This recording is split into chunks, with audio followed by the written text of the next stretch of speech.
Mookkannoor service സഹകരണ bank number 62 നിക്ഷേപ സംരക്ഷണ സമിതിയുടെ പ്രസിഡന്റാണ് യോഗക്കായി. സെക്രട്ടറി ജെയിംസ് KS, കമ്മിറ്റി അംഗം MD vice president MD Varghese എന്നിവരാണ് ഈ പത്രസമ്മേളനം പങ്കെടുക്കുന്നത്. ഞങ്ങൾ മൂക്കന്നൂർ സർവീസ് സഹകരണ ബാങ്ക് നമ്പർ 62 1960 ആരംഭിക്കുകയും ഇപ്പോൾ അതിന് ഏകദേശം 12,000-ഓളം മെമ്പേഴ്സ് ഉണ്ട്. ഒരു ഘട്ടത്തിൽ ഇതിൻ്റെ നിക്ഷേപം 250 കോടിയോളം ഉണ്ടായിരുന്നു. പിന്നീട് 2014 മുതൽ 2024 വരെയുള്ള കാലഘട്ടം കൊണ്ട് ഈ ബാങ്ക് അതിൻ്റെ നിക്ഷേപകർക്ക് പണം തിരികെ കൊടുക്കാൻ പറ്റാത്ത വിധത്തിൽ ഒരു വക്കീലോട്ട് പോയൊരു സ്ഥിതിവിശേഷം ഉണ്ടായിരുന്നു. ഇപ്പോൾ സ്ഥിതിവിശേഷം എന്താണെന്ന് വെച്ച് കഴിഞ്ഞാൽ പ്രതിദിനം 2,000 രൂപ വെച്ച് നിക്ഷേപകർക്ക് കൊടുത്തു പോന്നിരുന്നത്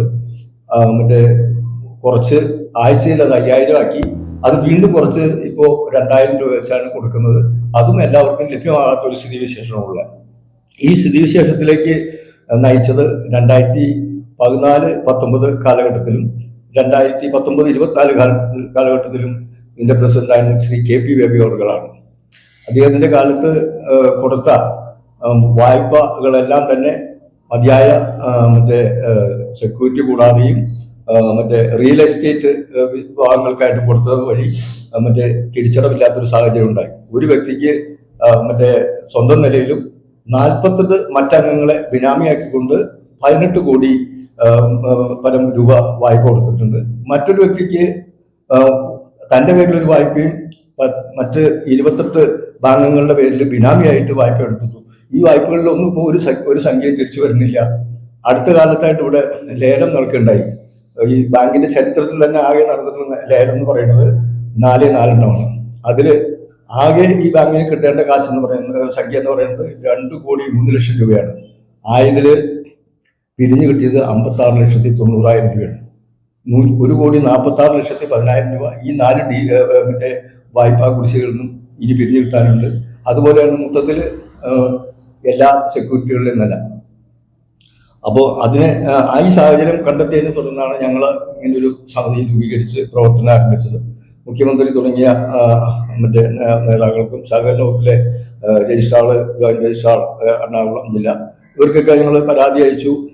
അപ്പോൾ അവരിന്ന് പറയുന്നത് വെച്ച് കഴിഞ്ഞാൽ ഇപ്പോൾ ഒരു ഇവർക്കെതിരെ നടപടികൾ എടുക്കാൻ വേണ്ടി 61 പ്രകാരമുള്ള നടപടി സ്വീകരിക്കാൻ വേണ്ടി ശ്രമിച്ചപ്പോൾ ബാങ്കിന്റെ പണം എടുത്ത് 3,05,000 ചെലവ് ചെയ്ത് ഇവരത് ബ്ലോക്ക് ചെയ്ത് സ്റ്റേ വാങ്ങിയിരിക്കുകയാണ്.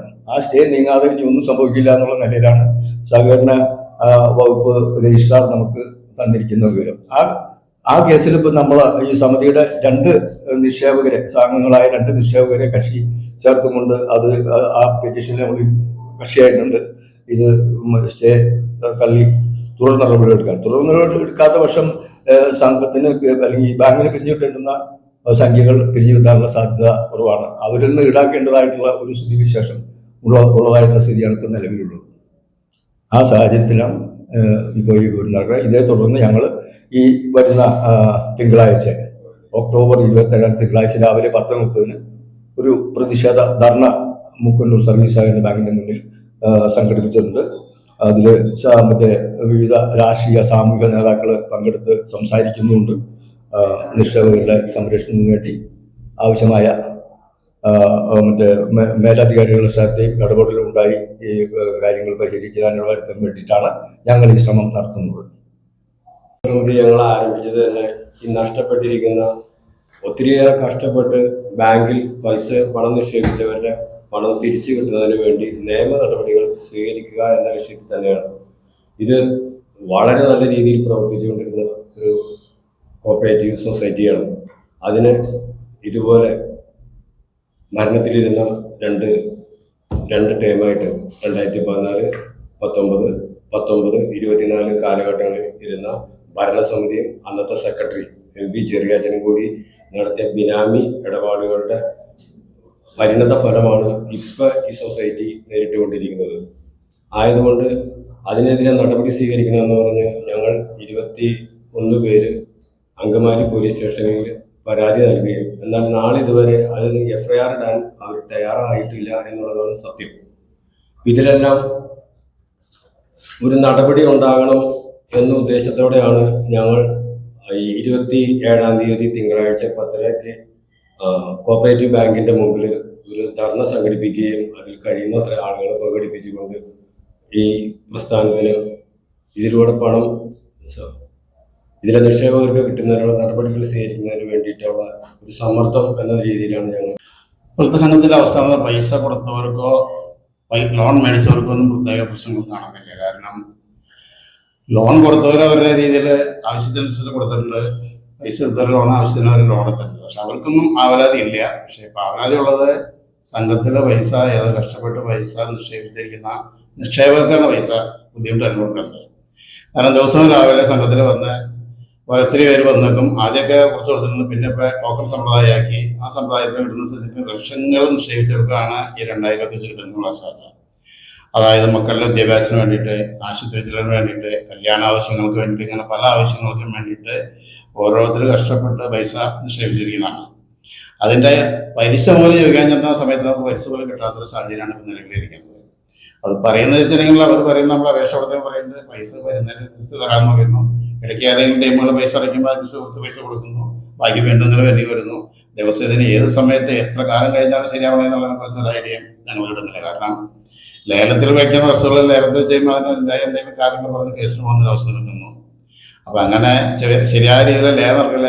രാഷ്ട്രീയ കൂട്ടുകെട്ടിൻ്റെ പശ്ചാത്തലത്തിൽ നടക്കുന്ന പല കേസുകളാണ്. കാരണം വെച്ചിട്ടുണ്ടെങ്കിൽ രജിസ്ട്രാറോ ജോയിന്റ് രജിസ്ട്രാറോ അവരുമായിട്ട് അതിൽ പ്രതികരിക്കുകയാണെങ്കിൽ, വേണ്ട രീതിയിൽ അവരേതായ നടപടി സ്വീകരിക്കുകയാണെങ്കിൽ കുറേ കൂടി കാര്യങ്ങൾ സ്മൂത്തായിട്ട് പോകും. പക്ഷെ അവരും ആ രീതിയിൽ ചെയ്യുന്നില്ല. ഇപ്പോൾ പോലീസാണെങ്കിൽ അവർ കേസ് കൊടുത്താൽ FIR ഇടുന്നില്ല. FIR ആണെങ്കിൽ നമുക്ക് അതിനനുസരിച്ച് എന്തെങ്കിലും കാര്യം ചെയ്യാൻ പറ്റും, പറഞ്ഞാൽ FIR അവരിടുന്നില്ല. അങ്ങനത്തെ പ്രത്യേക സാഹചര്യത്തിൽ പ്രത്യേകിച്ച് ഒരു പിൻബലമില്ലാതെ അത് രാഷ്ട്രീയ സാമൂഹിക രീതിയിലോ അല്ലെങ്കിൽ ബലമില്ലാത്ത രീതിയിലാണ് ഞങ്ങൾ സംഘടന രൂപീകരിച്ചിരിക്കുന്നത്. ഞങ്ങൾ സംഘടന രൂപീകരിച്ചതിൻ്റെ ഒരു കാര്യം നടത്തി പരാതികളുള്ള സ്ഥലങ്ങൾക്ക് പരാതി കൊടുത്തു. ഇപ്പോഴാണ് ഞങ്ങൾ രംഗത്തേക്ക് വന്നിരിക്കുന്നത് ഈ 27-ാം തീയതി. കാരണം ആദ്യമായിട്ട് ഞങ്ങളുടെ ഒരു ഓപ്പൺ പരിപാടി വന്നിരിക്കുന്നതാണ് ഈ 27-ാം തീയതി. ഇത് കഴിഞ്ഞിട്ട് അടുത്ത സ്റ്റെപ്പ് എന്താ വെച്ചാൽ നിങ്ങൾ വീണ്ടും ആലോചിച്ചിട്ടിരിക്കുന്നത്. കാരണം വെച്ചിട്ടുണ്ടെങ്കിൽ നിക്ഷേപകരുടെ പൈസ കിട്ടുക, സ്ഥാപനം നിലനിൽക്കുക, ഇതാണ് ഞങ്ങളുടെ ഉദ്ദേശം. കാരണം വെച്ചിട്ടുണ്ടെങ്കിൽ സ്ഥാപനത്തിന് വലിയ നഷ്ടപ്പെടുത്തി നമുക്ക് കാര്യമില്ല. കാരണം സ്ഥാപനം നോക്കുന്നതിൻ്റെ ഒരു അവിഭാജ്യ ഘടകമാണ് സ്ഥാപനം നിലനിൽക്കുക. അതുപോലെ തന്നെ നിക്ഷേപം കൊടുക്കുന്നതിന് പല മാനങ്ങളുണ്ട്. ഇത്ര ഇത് കിടന്ന് അതൊന്നുമില്ലാതെ വാരി കോരി കൊടുത്തുകൊണ്ടിരുന്നു. അർബൻ ബാങ്കിന്റെ ഏതാണ്ട് അവസ്ഥ അതായത് സാങ്കേതിക 20 ലക്ഷമാണ് സർക്കാർ സഹകരണ ബാങ്കിന്റെ മറ്റേ അപ്രൂവൽ ഉള്ളത്. 20 ലക്ഷം രൂപ അത് 50 ലക്ഷം രൂപ പോലീസിനോട് സ്വീകരിക്കുന്നുള്ളത് അല്ലേ. 50 ലക്ഷം രൂപ ആധികാരികമായിട്ട് അവർക്ക് 20 ലക്ഷം രൂപ കൊടുക്കാൻ പറ്റുള്ളൂ.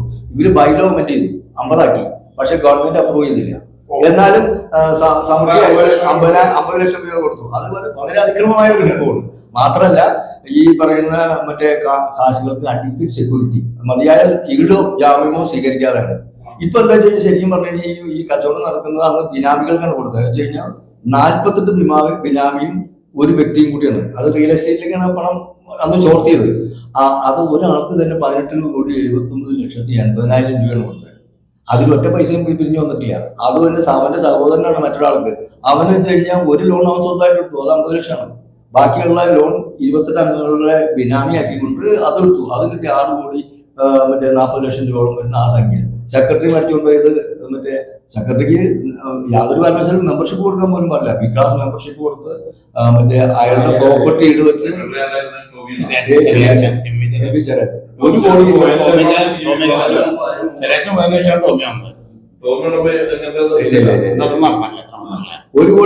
ലക്ഷം രൂപ അവന് ബിനാമിയായിട്ട് കൊടുത്തു. 3 അംഗങ്ങളുടെ അടുത്ത് ഈ കാശ് മുഴുവൻ അവനെടുക്കുന്നത്.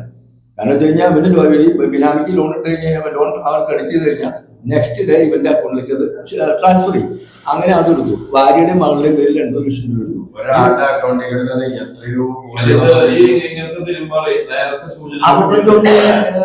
റിപ്പോർട്ട് ഉണ്ട്. ആ റിപ്പോർട്ട് സൂചന കിട്ടിയിരുന്നത് അല്ല. അപ്പൊ പറഞ്ഞ എല്ലാ സമയത്തും നമുക്ക് ഓഡിറ്റ് റിപ്പോർട്ട് വരുന്നതൊക്കെ പക്കയായിട്ടാണ് കിട്ടുന്നത്. 21-ലാണ് ശരി. അതായത് ഇങ്ങനെ ഒരു അവസ്ഥ കേട്ടപ്പോ ഒരു നേടാട്ടം നിങ്ങൾ കാണിച്ചിരുന്നെങ്കിൽ നിക്ഷേപകരെ ഒരു ശ്രദ്ധ കാണിച്ചിരുന്നെങ്കിൽ നിക്ഷേപർ അന്ന് കാണിച്ചത് നിക്ഷേപരെ പൈസ എടുക്കാൻ നോക്കിയാൽ എല്ലാവരും കൂടുതലും കിട്ടുന്ന പൈസ ദുസ്വചന കിട്ടിയിരുന്നില്ല. അതായത് ദുസ്സൂചന കിട്ടിയതെന്ന് അറിയാം. ഇതിന് അവർക്ക് എന്നാ നിങ്ങൾക്ക് കിട്ടിയത്?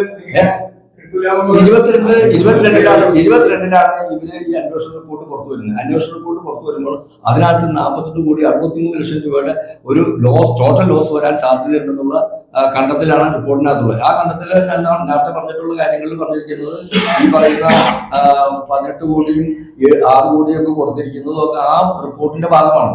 അതിൽ തന്നെയാണ് സെക്രട്ടറിയുടെ മറ്റേ ഇടപാടുകളും അയാളുടെ കുടുംബത്തിന് കൊടുത്തതും.